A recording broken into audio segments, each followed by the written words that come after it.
एक बार फिर से आप लोगों का द नीड यूट्यूब चैनल पर स्वागत है। आज हम क्लास 10 के मैथमेटिक्स को कंटिन्यू रखते हुए चैप्टर 3 स्टार्ट कर रहे हैं। चैप्टर 3 का जो नाम है वो क्या है? Pair of linear equations in two variable. Pair का मतलब हो गया जोड़ा, यानी टू इक्वेशंस होंगे और इसमें वेरिएबल भी 2 होंगे। तो इसके बारे में पढ़ना है। तो इंट्रोडक्शन में एक कहानी से शुरू किया गया है, तो हम उस कहानी को देखते हैं और उसमें समझते हैं कि ये pair of linear equation form कैसे होता है। तो ये कहानी है, एक लड़की अखिला है जो कि मेले में घूमने जाती है। मेले में घूमने जाती है तो वहाँ पर 2 तरह का गेम खेलती है। एक है जाइंट व्हील, जो कि आप लोग जानते हैं वो बड़ा सा झूला होता है राउंड।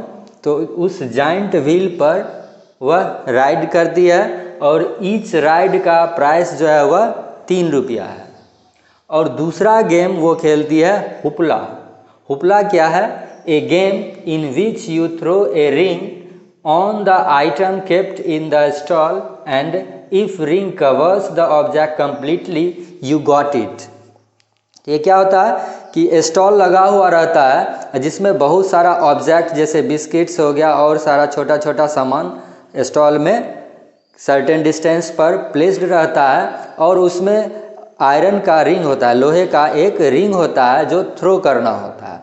और जब हम उस रिंग को थ्रो करते हैं, जिस ऑब्जेक्ट पर वह रिंग आसानी से अच्छे तरीके से उस ऑब्जेक्ट को कवर कर लेता है तो वह ऑब्जेक्ट हमारा हो जाता है। ठीक है, तो यह दो तरह का वह गेम खेलती है। तो इसमें हर एक के लिए प्राइस फिक्स है। जाइंट व्हील का प्राइस ₹3 है, यानी एक बार उस झूले पर व्हील पर राइड करने का प्राइस 3 रुपया है। और जो हुपला खेलते हैं वो रिंग जो एक बार फेंकना होता है तो उसका कॉस्ट है 4 रुपया। अब ये जो हुपला प्ले करती है यानी रिंग जो थ्रो करती है वो उसका नंबर क्या है?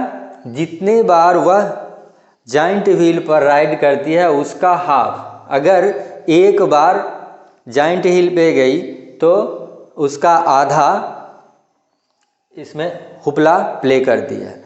तो इसको अगर हमें पेयर ऑफ लीनियर इक्वेशन बनाना होगा तो हम किस तरह से बनाएंगे? इसमें 2 कंडीशन, एक तो नंबर ऑफ टाइम्स ये व्हील पर राइड करती है और हुपला प्ले करती है उसके अनुसार।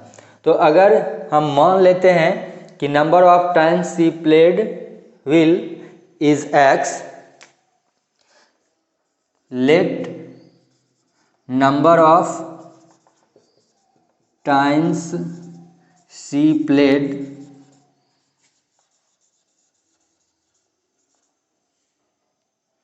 she ride on giant wheel, she ride on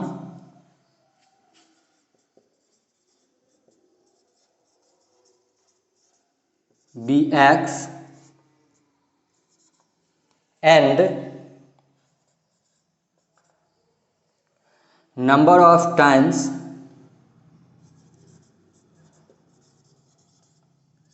she played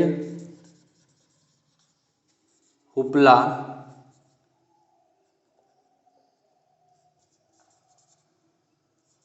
is y।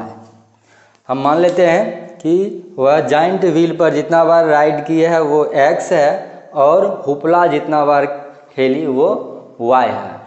तो अब क्या कहा जा रहा है कि हुपला जो खेल रही है वो जाइंट व्हील का हाफ है।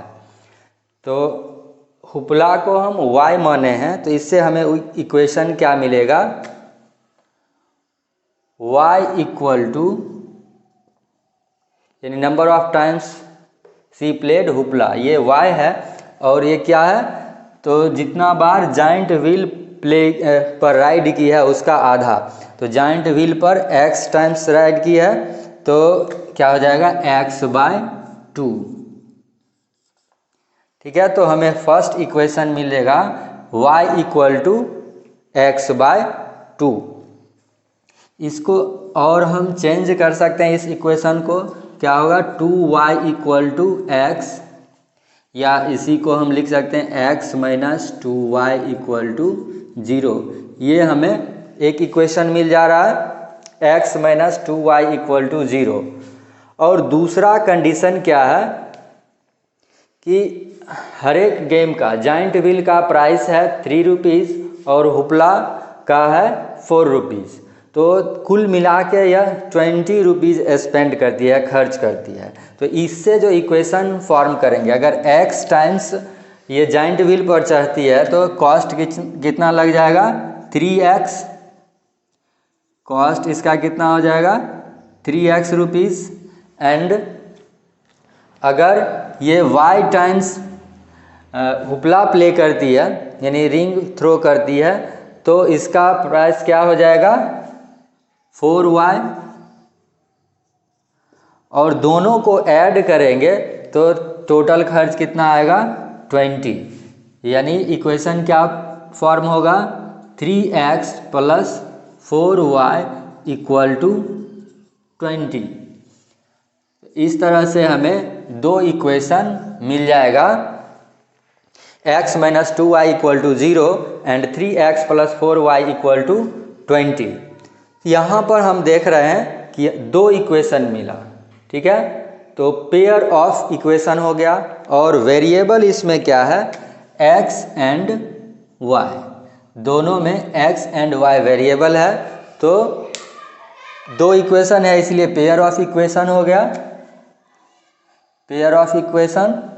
एंड 2 वेरिएबल्स यूज किया गया इसलिए इसमें इसको कहेंगे pair of linear equation in 2 variable. यहाँ पर लीनियर वर्ड जो है ये किस लिए है, क्योंकि इसमें पावर एक है, वेरिएबल का जो पावर है 1 है, और इसका अगर हम ग्राफ ड्रॉ करेंगे तो स्ट्रेट लाइन आएगा, तो इसलिए ये कंप्लीट चैप्टर का नाम क्या हो गया pair of linear equation in 2 variables. तो pair of linear equation in 2 variables में हम लोग सबसे पहले ग्राफिकल मेथड के बारे में पढ़ेंगे। तो graphical method of solution of pair of linear equations in 2 variable, इसमें हम देखते हैं कि अगर जितने भी तरह का पेयर ऑफ इक्वेशंस है उसका ग्राफ ड्रॉ करेंगे तो ग्राफ जो है वह 3 तरह का होगा। पहला इंटरसेक्टिंग लाइन, यानी कहीं न कहीं एक पॉइंट पर ग्राफ इंटरसेक्ट करेगा, ठीक है, जो एक पॉइंट पर जब ये ग्राफ इंटरसेक्ट कर रहा है तो क्या होगा उसका एक यूनिक सॉल्यूशन होगा। जब ग्राफ इंटरसेक्टिंग लाइन हो तो उसका सॉल्यूशन क्या होगा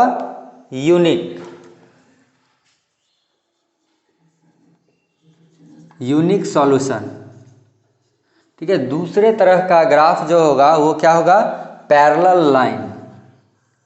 पैरेलल लाइन अगर होगा तो ये कहीं पर इंटरसेक्ट नहीं कर रहा है, इसका मतलब नो सॉल्यूशन। और जो तीसरे तरह का ग्राफ है उसमें क्या होगा कि लाइन जो होगा वो कोइंसिडेंट होगा। कोइंसिडेंट लाइन यानी एक लाइन दूसरे के ऊपर आ जाएगा, मतलब सेम लाइन हो जाएगा। ग्राफ ड्रॉ करेंगे तो दोनों इक्वेशन का ग्राफ एक ही आएगा, एक ही लाइन पर आएगा। तो इस तरह के इक्वेशन के लिए इनफाइनाइट सॉल्यूशन हो जाएगा, इनफाइनाइट सॉल्यूशन, ठीक है। इंटरसेक्टिंग लाइन 1 पॉइंट पर इंटरसेक्ट करता है तो यूनिक सॉल्यूशन। पैरेलल लाइन एक भी पॉइंट उसमें कॉमन नहीं होता है इसलिए इसका कोई सॉल्यूशन नहीं होगा। और कोइंसिडेंट लाइन में ऑल पॉइंट्स कॉमन है यानी इनफाइनाइटली मेनी सॉल्यूशन होगा, इनफाइनाइट सॉल्यूशन होगा। अब जो ये पेयर ऑफ लीनियर इक्वेशन का स्टैंडर्ड फॉर्म होता है उसको एक बार हम देख लेते हैं।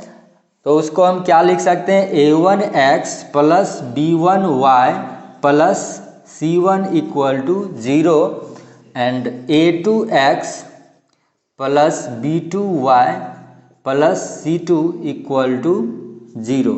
ये दो इक्वेशंस होगा।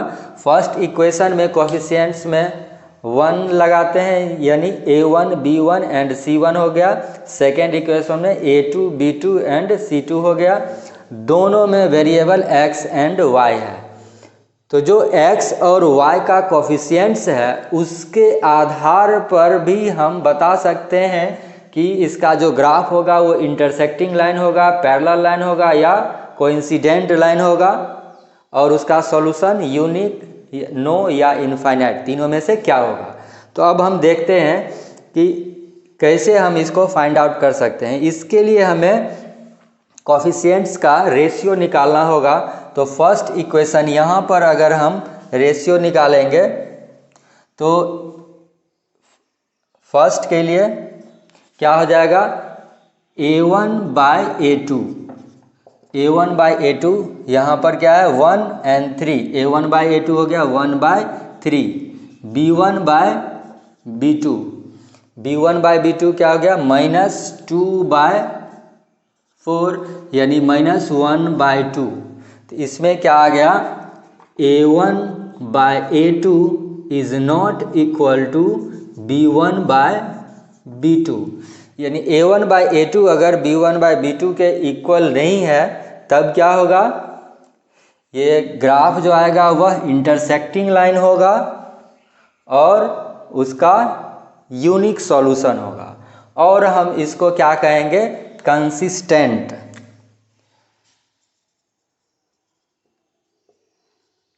कंसिस्टेंट यानी ये इक्वेशन क्या होगा, कंसिस्टेंट हो जाएगा। तो इस तरह से हम एक ही साथ सब चीज़ देख सकते हैं। इंटरसेक्टिंग लाइन का जो कोफिशिएंट्स है उसमें a1 बाय a2 और b1 बाय b2 इक्वल नहीं होगा, तो उसका ग्राफ इंटरसेक्टिंग लाइन होगा, यूनिक सॉल्यूशन होगा और ये कंसिस्टेंट होगा। अब दूसरे एग्जाम्पल को देखते हैं। दूसरा इक्वेशन क्या है, x plus 2y minus 4 equal to 0, 2x plus 4y minus 12 equal to 0। इसमें हम a1 बाई a2 निकालते हैं। a1 बाई a2 क्या होगा, 1 बाई 2, b1 बाई b2 ये है 2 बाई 4। सॉल्व करने के बाद इसमें भी 1 बाई 2 आ जाएगा। उसके बाद c1 by c2, c1 by c2 यहाँ पर क्या आएगा, -4 बाय -12। इसको सिंप्लीफाई करने से हमें क्या मिलेगा, 1 बाय 3। तो इस तरह से हम क्या देख पा रहे हैं यहाँ पर, a1 by a2 is equal to b1 by b2 is not equal to c1 by c2। a1 by a2 b1 by b2 ये दोनों तो इक्वल है, लेकिन c1 बाय c2 इस दोनों के इक्वल नहीं है। तब ग्राफ क्या होगा इसका, पैरेलल लाइन। ठीक है, पैरेलल लाइन हो जाएगा ग्राफ, और इसका कोई भी सॉल्यूशन नहीं होगा। तो इस तरह के इक्वेशन को क्या कहेंगे, इनकंसिस्टेंट।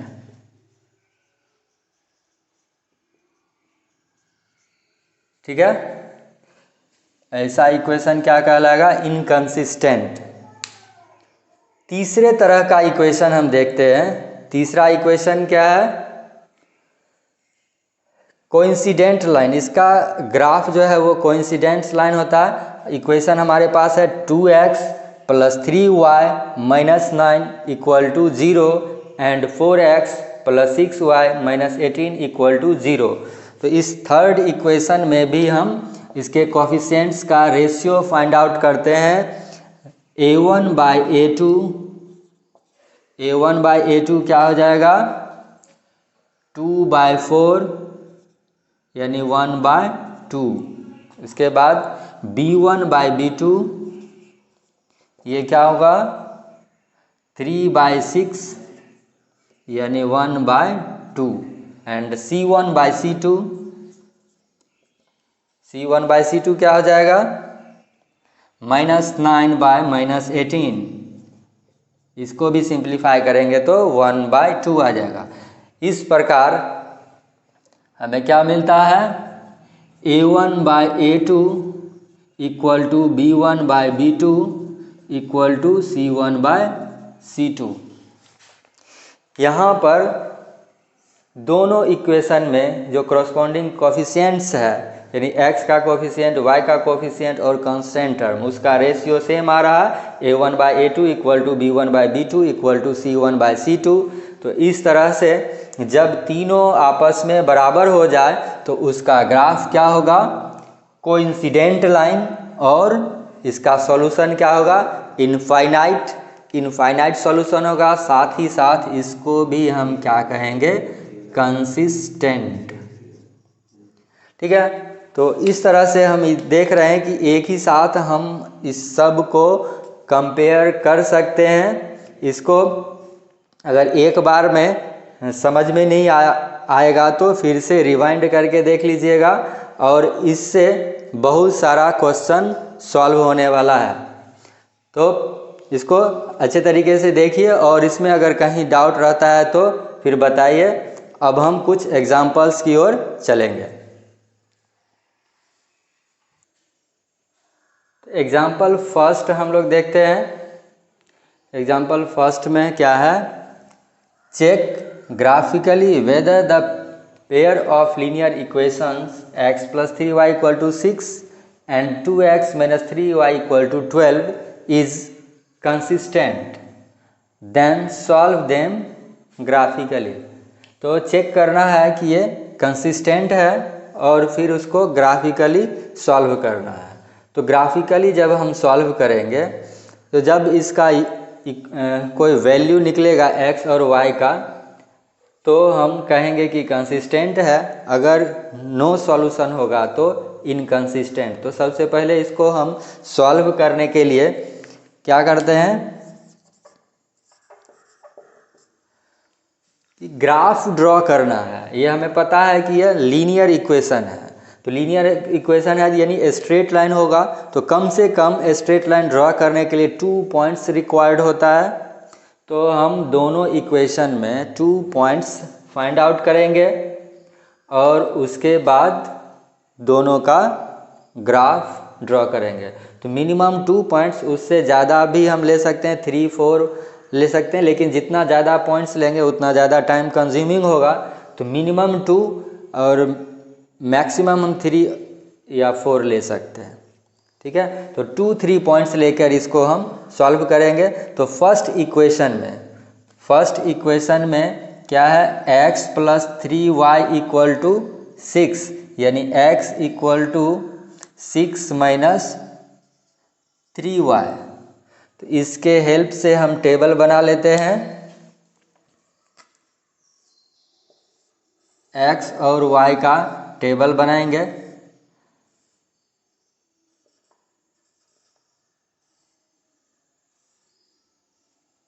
ठीक है, 3 वैल्यूज़ या मिनिमम 2 वैल्यू लेके हम इसको सॉल्व करेंगे। अगर y 0 रखते हैं, y = 0, तो x क्या हो जाएगा, 6। अगर x 0 रखते हैं, ये आसान होता है कि हम किसी एक को 0 कर दें तो कैलकुलेशन आसान हो जाएगा। अगर x 0 रखेंगे तो क्या हो जाएगा, 3y = 6, 3y = 6, तो y = 6/3 यानी 2। ये 2 वैल्यूज़ हमें आसानी से मिल जाता है। इसके बाद हम कोई भी और वैल्यू ले सकते हैं। अगर y = 1 लेते हैं तो क्या होगा, 6 - 3 यानी 3 हो जाएगा। ठीक है, और फिर दूसरा इक्वेशन क्या है हमारे पास, 2x - 3y, 2x - 3y = 12। तो इसमें भी हम जो टेबल बनाएंगे इसके करस्पॉन्डिंग वैल्यू के लिए,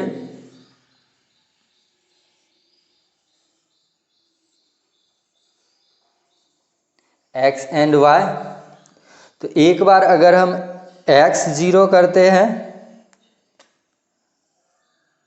तो x 0 अगर करेंगे तो y क्या हो जाएगा, -3y = 12, यानी y = 12y - 3, यानी क्या आएगा -4। फिर अगर y को 0 करते हैं, y 0 करने से ये टर्म 0 हो गया, तो 2x = 12 आएगा। तो x = क्या होगा 12/2 यानी 6। फिर कोई अदर वैल्यू लेकर देखते हैं। अगर हम y का वैल्यू 2 ले लेते हैं, कोई भी वैल्यू रख के हम x या y का वैल्यू, किसी एक का वैल्यू सपोज करते हैं, दूसरा वैल्यू फाइंड आउट करते हैं। लेकिन अगर हम थोड़ा सोच के वैल्यू चूज़ करेंगे तो फिर सॉल्व करना आसान होगा। जैसे 2 अगर ले लिए तो ये क्या हो जाएगा, 3 × 2 6, तो -6 उधर जाके क्या हो जाएगा +6। तो इस तरह से हमें 2x = मिलेगा 12 + 6 यानी 18। तो x = क्या हो जाएगा 9।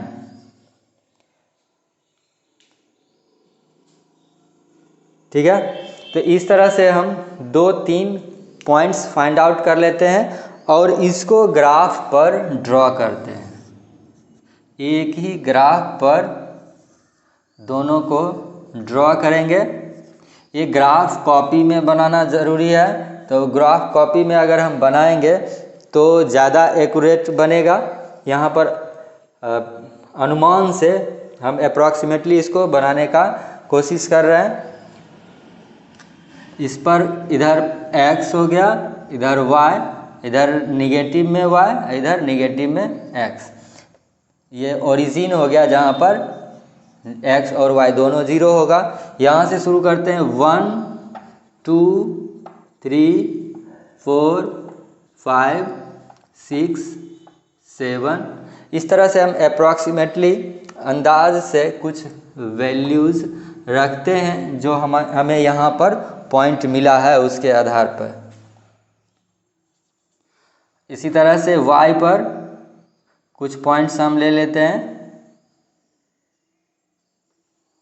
1 2 3 4 5 6 7 8। इधर निगेटिव में फिर -1 -2 -3 -4 -5 -6। इस तरह से आगे बढ़ सकते हैं। और फिर निगेटिव x में -1 -2 -3 -4 -5। इस तरह से आगे हम पॉइंट्स ले सकते हैं। जो जो पॉइंट यहाँ पर आया है हमें कोशिश करना है कि उस सब को इस पे आसानी से दिखा सके। तो अब इस पॉइंट को हम ग्राफ पर प्लॉट करते हैं। सबसे पहला जो है इक्वेशन फर्स्ट का x 6 y 0। तो x का वैल्यू 6 और y 0। y 0 हमेशा किस पर होता है, x एक्सिस पर। तो x एक्सिस पर यहाँ 6 है और y यहाँ पर 0 हो गया। तो फर्स्ट पॉइंट हमें मिल गया। दूसरा पॉइंट है 0 2। तो x 0 y एक्सिस पर होता है, यानी यहाँ पर 0 2 हमें मिल गया। ठीक है, उसके बाद है 1 3। x 3 है, y 1 है, यानी कुछ इस तरह से यहाँ पर पॉइंट्स होगा। ठीक है, x 3 y 1, यहाँ से इसके ऊपर लेंगे और इधर से इसे मिलाएंगे। ग्राफ पर एकदम एक्यूरेटली हम ड्रॉ कर सकते हैं। यहाँ पर भी अप्रॉक्सीमेटली हम कोशिश कर रहे हैं इसको ड्रॉ करने का। अब जो पॉइंट हमें मिल गया इसको मिलाते हुए हम लाइन ड्रॉ करेंगे। ठीक है, इस तरह से हमने इक्वेशन फर्स्ट का ग्राफ ड्रॉ कर लिया, जिसमें ये पॉइंट क्या है 6 0 फर्स्ट पॉइंट। उसके बाद यहाँ पर एक पॉइंट है 3 1 एंड ये वाला जो पॉइंट है वो क्या हो गया 0 2। उसके बाद सेकेंड इक्वेशन को ड्रॉ करते हैं। तो इसमें फर्स्ट वैल्यू क्या है 0 -4। तो x 0 है और y -4। तो ये वाला पॉइंट है जो हो गया 0 -4 उसके बाद फिर सेकेंड वैल्यू जो है वो 60 जो कि यहीं पर आ जाएगा, और थर्ड वैल्यू जो है वह 92 लगभग यहाँ पर आएगा। ठीक है, इस तीनों को मिलाते हुए हम लाइन ड्रॉ करते हैं। तो इस तरह से सेकेंड इक्वेशन का ग्राफ हमें मिल जाता है। ये वाला पॉइंट हो गया 92 और इधर क्या हो गया 0 -4। इस तरह से हमने दोनों इक्वेशन का ग्राफ ड्रॉ कर लिया। दोनों इक्वेशन देख रहे हैं कि 6 0 पर इंटरसेक्ट कर रहा है और ये ग्राफ जो है इंटरसेक्टिंग लाइन हो गया, तो यानी इसका यूनिक सॉल्यूशन होगा। इसलिए यह क्या होगा, ये दोनों इक्वेशन कंसिस्टेंट होगा। ठीक है, दोनों इक्वेशन क्या होगा, कंसिस्टेंट। और चूंकि ये कॉमन पॉइंट 6 0 है, यहाँ पर कॉमन पॉइंट 6 0 यानी x का वैल्यू 6 और y का वैल्यू 0। ठीक है, ये हमारा सॉल्यूशन हो गया, x = 6 एंड y = 0। और चूंकि इसका सॉल्यूशन यूनिक आ रहा है, इसका मतलब ये जो इक्वेशन है वो क्या है, कंसिस्टेंट है। ठीक है, तो ग्राफिकली सॉल्यूशन निकालने के समय ही हम इसी से हम प्रूव कर सकते हैं कि इक्वेशन कंसिस्टेंट है।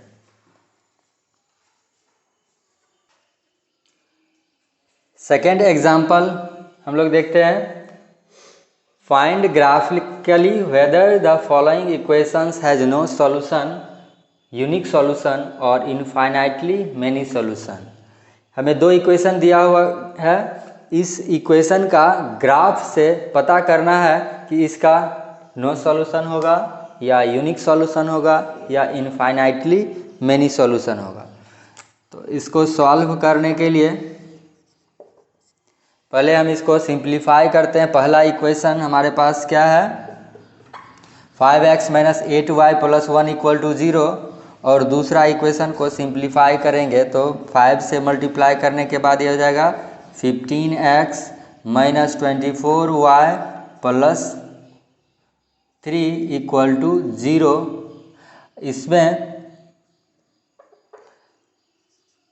इसमें 3 कॉमन आ जाएगा, तो 3 कॉमन लेने के बाद क्या मिलेगा, 5x - 8y + 1 = 0, जो कि फर्स्ट इक्वेशन के ही समान है। तो दोनों इक्वेशन सेम हो गया, इसका मतलब इसका इनफाइनाइटली मेनी सॉल्यूशन होगा। इससे हम 2 पॉइंट फाइंड आउट करते हैं। x = 0 रखने पर क्या मिलेगा, -8y = -1 यानी y = हो जाएगा 1/8। और दूसरा में y = 0 रखते हैं तो 5x = क्या हो जाएगा, -1 यानी x = -5। इस तरह से हम इसको ग्राफ पर इंडिकेट कर सकते हैं दोनों पॉइंट को। x 0 तो y 1/8, x 0 तो y 1/8,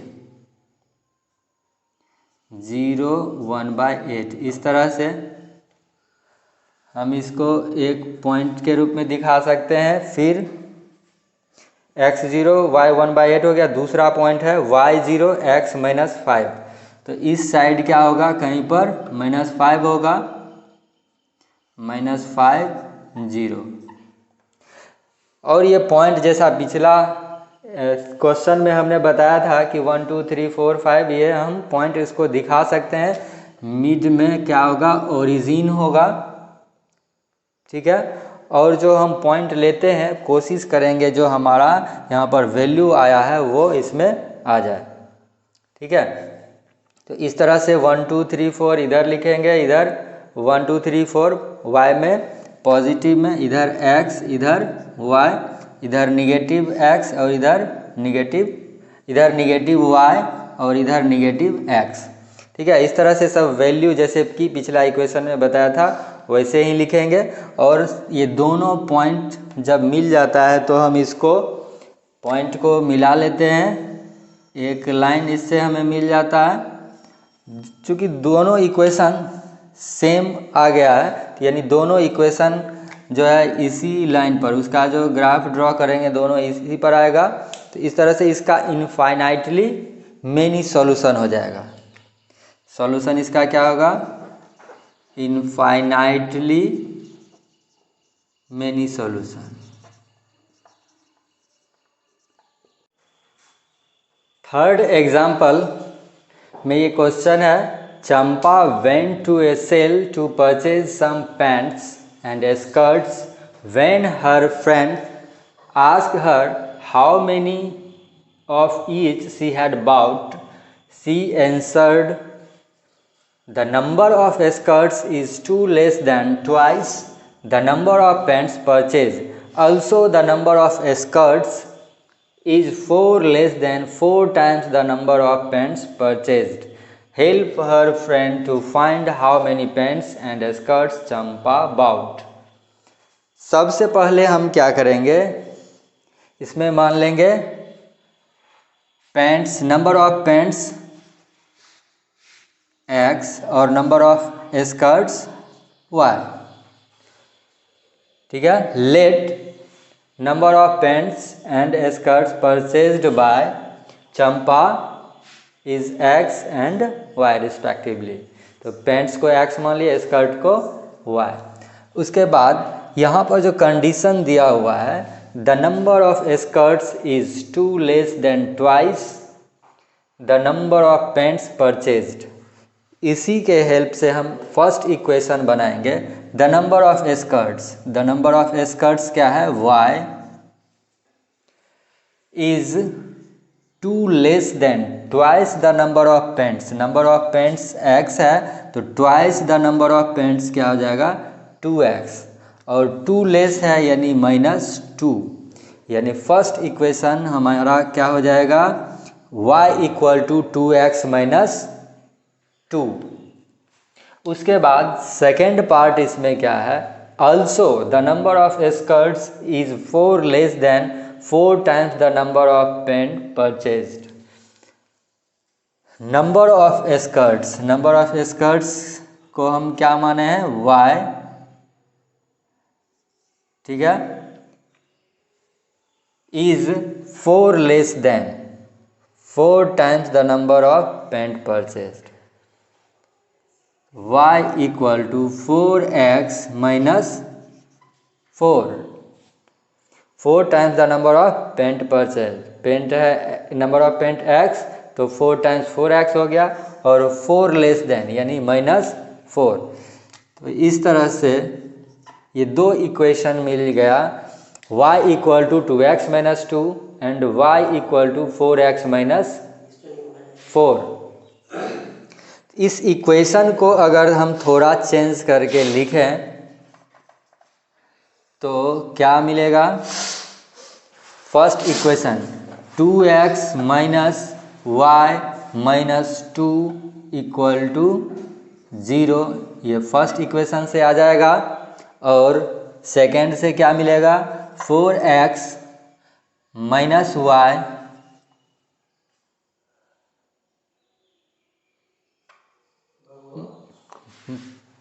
4x minus y minus 4 equal to 0। इस तरह से दो इक्वेशन मिल गया। ठीक है, इसको सॉल्व करेंगे तो फर्स्ट इक्वेशन से अगर x इक्वल टू 0 रखते हैं तो x इक्वल टू 0 रखने से y क्या मिलेगा? y equal to -2। इसके बाद अगर x इक्वल टू 0 रखने से y हो गया -2, y 0 रखेंगे तो y इक्वल टू 0 रखने से x क्या आ जाएगा, x इक्वल टू y अगर 0 रखते हैं 2x इक्वल टू 2 तो x इक्वल टू 1 हो जाएगा। तो इस तरह से इसका ग्राफ हम बनाएंगे। x 0 और y -2, तो इस तरह से नीचे हो जाएगा x 0 y -2 and second point हो जाएगा x1 and y0, x1 and y0। तो इस तरह से हमारा ग्राफ हो जाएगा फर्स्ट इक्वेशन का। और सेकेंड इक्वेशन में अगर x 0 करते हैं तो y क्या हो जाएगा, इक्वल टू क्या होगा -4 एंड अगर हम y 0 रख लेते हैं तो y 0 रखने से 4x - 4 इक्वल टू 0, तो x इक्वल टू क्या हो जाएगा 1।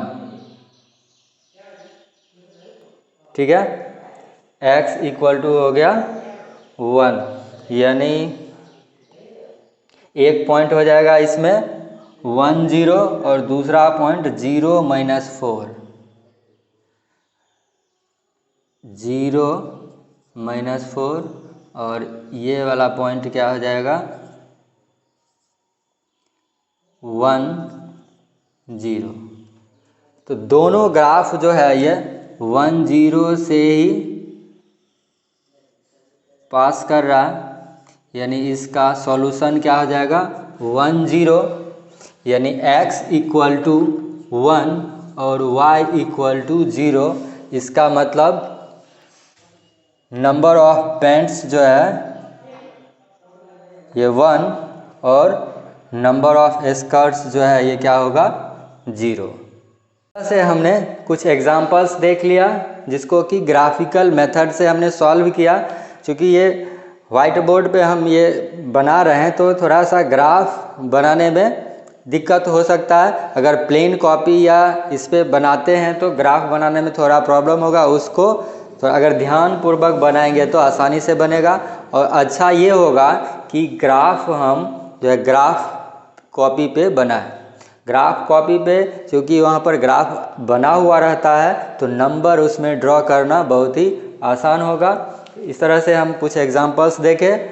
अब कंसेप्ट्स इस चैप्टर में जो ग्राफिकल मेथड से सॉल्व करना था उसका लगभग सब कंसेप्ट्स हमने बताया। अगर आपको कुछ प्रॉब्लम होता है तो वीडियो को थोड़ा पीछे से रिपीट करके देखिए, और फिर भी समझ में नहीं आता तो कमेंट में लिखिए। और उसके बाद एक्सरसाइज 3.1 को सॉल्व कीजिए। होमवर्क आप लोग का रहेगा एक्सरसाइज 3.1 सॉल्व करना। और हमने शुरू से सभी कंसेप्ट्स को बताया है ताकि सभी क्वेश्चन आसानी से सॉल्व हो जाए। फिर भी कहीं डाउट रहता है, किसी क्वेश्चन में प्रॉब्लम होता है तो कमेंट में लिखिए, मैं उस डाउट को नेक्स्ट वीडियो में सॉल्व कर दूंगा। और जितना ज़्यादा से ज़्यादा हो सके इस वीडियो को शेयर कीजिए। और मैं आप लोग को फिर नेक्स्ट जो टॉपिक है इसका अगले वीडियो में एक्सप्लेन करूंगा। धन्यवाद।